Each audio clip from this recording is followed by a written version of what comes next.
টানা 8 দিন শুক্রবার ফের তিনি সিবিআই এর ম্যারাথন জেরার মুখোমুখি। আরজি করের প্রাক্তন অধ্যক্ষ সন্দীপ ঘোষ।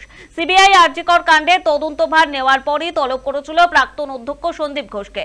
প্রথম দিনে তলব বেরিয়ে গিয়েছিলেন তিনি, তার বদলে হাইকোর্টে দ্বারস্থ হয়েছিলেন নিরাপত্তার আরজি নিয়ে।